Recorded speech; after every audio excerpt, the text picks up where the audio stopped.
Morning students, आज हम बात करेंगे इस वीडियो में बोहर रेडियस या फिर हम कहते हैं radius of stable orbits. Bohr ने जो ऑर्बिट्स डिफ़ाइन किए हैं, जिन ऑर्बिट्स के अंदर इलेक्ट्रॉन्स रिवॉल्व करेंगे, आप उनकी रेडियस जो है कैलकुलेट कर सकते हो। उसके लिए हमने जो बोहर के पोस्टुलेट्स पढ़े हैं, वही पोस्टुलेट्स हमने यूज़ करने हैं। और हमने जैसे कि बात पहले भी की थी कि जो 3 पोस्टुलेट्स हैं, उन 3 पोस्टुलेट्स के ऊपर ही इस चैप्टर की सारी डेरिवेशंस ऑलमोस्ट हैं। तो आइए स्टार्ट करते हैं। तो हमने 3 जो है पोस्टुलेट्स पढ़े हैं, जिसमें हमारे पास सेकंड पोस्टुलेट था जो एंगुलर मोमेंटम होगा mvr, ये इंटीग्रल मल्टीपल होगा h/2 पाई के। तो हम कह सकते हैं एक इक्वेशन अपने पास सेकंड पोस्टुलेट से ये आ जाती है। फिर हमने फर्स्ट पोस्टुलेट में पढ़ा था जो इलेक्ट्रोस्टैटिक फोर्स है वो इक्वल होगी सेंट्रीपिटल फोर्स के। तो यहाँ से हमारे पास जो सेकंड इक्वेशन आएगी, जो इलेक्ट्रोस्टैटिक फोर्स है Q1 Q2 अपॉन r², ये बराबर होगी हमारे पास centripetal force mv² upon r के। तो ये अपने पास होगी फर्स्ट पोस्टुलेट से एक इक्वेशन, और ये होगी सेकंड पोस्टुलेट से एक इक्वेशन। इन दो इक्वेशंस को सॉल्व करके ही आप बड़ी इजीली जो है इस चैप्टर के जितने भी डेरिवेशंस हैं वो कर सकते हो। तो यहाँ पे अपने को करना क्या है, फ्रॉम इक्वेशन 1 आप Vn की वैल्यू निकाल लो। तो ये जो इक्वेशन है हमारे पास, यहाँ से हम इस Vn की वैल्यू जो है, इस Vn की वैल्यू हम कैलकुलेट करेंगे। तो फर्स्ट इक्वेशन जब आप Vn की वैल्यू कैलकुलेट करोगे तो आपके पास आता है NH/2 पाई और mr। और ये जो Vn की वैल्यू आई है, इस Vn की वैल्यू को आपको सिर्फ सेकंड इक्वेशन के अंदर पुट करना है। तो फर्स्ट इक्वेशन से हम कहते हैं हमने Vn की वैल्यू कैलकुलेट की, उसको पुट कर देंगे सेकंड इक्वेशन के अंदर। तो putting the value of Vn in equation 2, इस इक्वेशन 2 के अंदर जब आप इस Vn की वैल्यू को पुट करोगे तो आपके पास आ जाएगा 1/4 pi epsilon naught ZE² upon Rn equals to m/Rn। और जो v है, Vn का स्क्वायर जो था अपने पास यहाँ पे, इस Vn की वैल्यू हम जो फर्स्ट इक्वेशन से निकाली है उसको यहाँ पे पुट कर देंगे। तो अपने पास आ जाता है n² upon 4 pi square m² Rn²। और जब आप इसको सॉल्व करेंगे तो आपके पास जो रिज़ल्ट आएगा फाइनल, वो कुछ होगा इस तरीके से।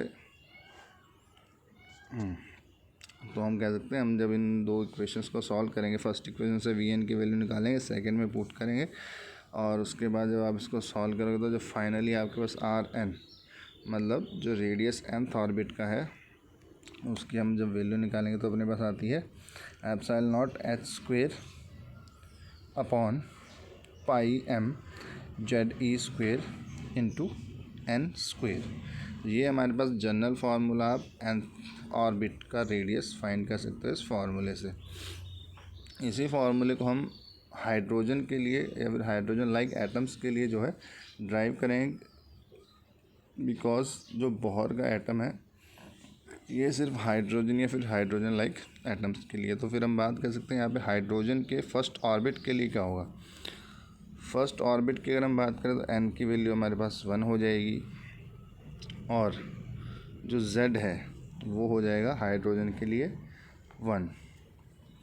तो हमारे पास इस फार्मूले से अगर हम बात करें, जो R1 फर्स्ट ऑर्बिट की रेडियस आती है वो हो जाएगी epsilon naught h² upon pi m E²।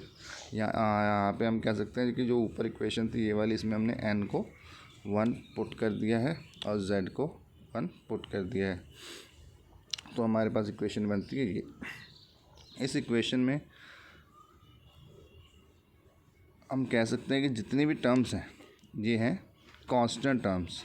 तो आप फर्स्ट ऑर्बिट का रेडियस हाइड्रोजन का फाइंड कर सकते हो इन सब की वैल्यूज़ पुट करवा के। तो ये लिखा, so for the hydrogen atom अगर हम बात करें, ये अपने पास जनरल फार्मूला था, ऊपर जो हमने ड्राइव किया epsilon naught h² upon pi m E² into N square, और हमने फर्स्ट ऑर्बिट का रेडियस जो है फाइंड किया epsilon naught S square upon pi M E square. तो यहाँ से हम कह सकते हैं कि जो nth ऑर्बिट का रेडियस आएगा वो हमेशा आएगा जो फर्स्ट ऑर्बिट का रेडियस है मल्टीप्लाई बाय एन स्क्वेयर, है ना।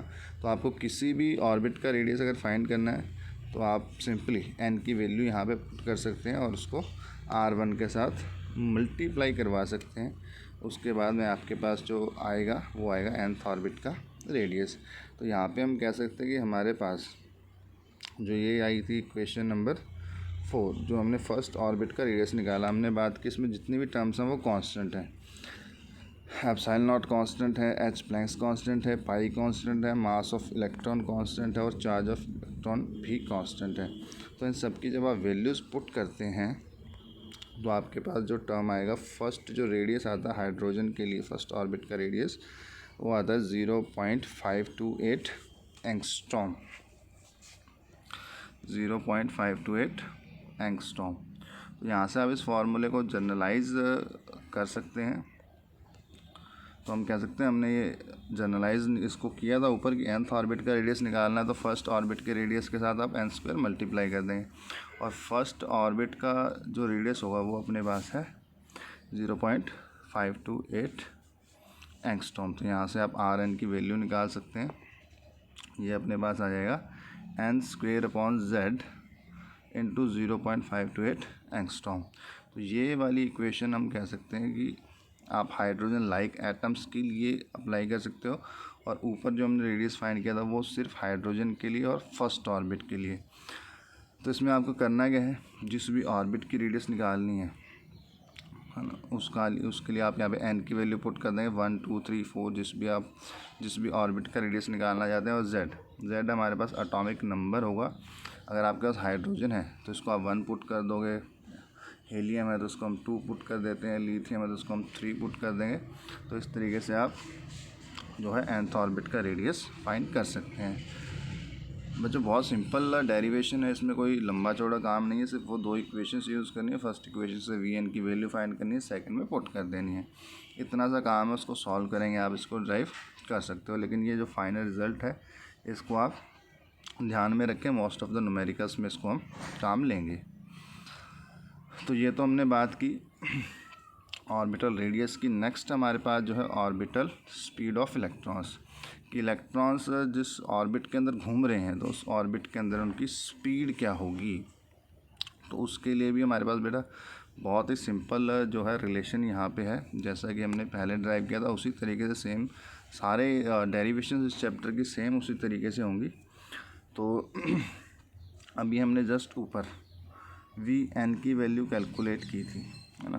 तो उसी तरीके से वो जो 2 इक्वेशंस अपने पास है वहाँ से हमने Vn की वैल्यू कैलकुलेट कर ली, जो कि NH/2π m into Rn। Put the value of Rn from equation 3। उसके बाद हम कह सकते हैं कि इस इक्वेशन के अंदर जो Rn यहाँ पे आया है ये हमने जस्ट ऊपर कैलकुलेट अभी किया था Rn।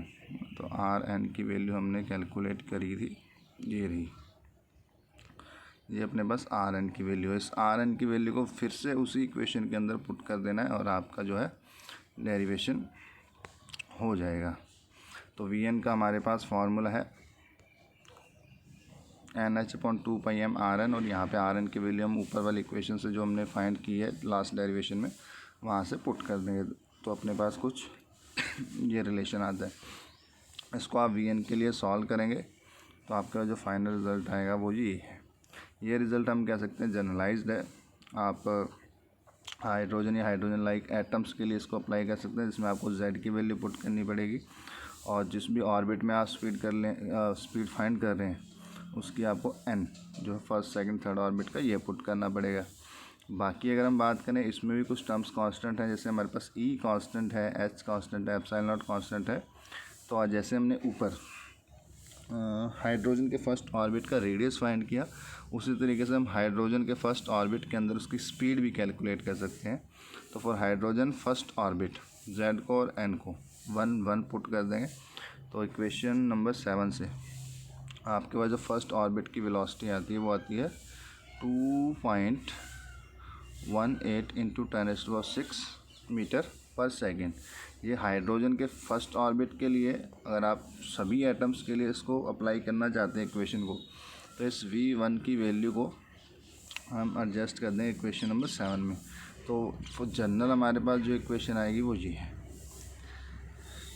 Z/n into 2.18 into 10⁻⁶ metre पर सेकेंड।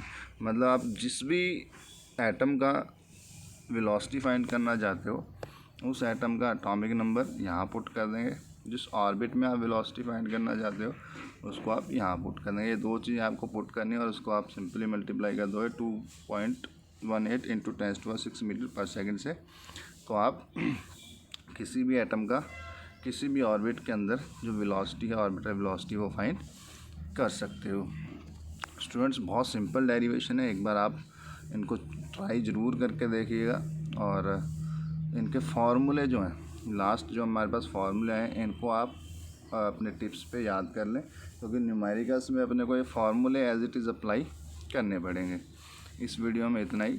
थैंक यू, मिलते हैं नेक्स्ट वीडियो में।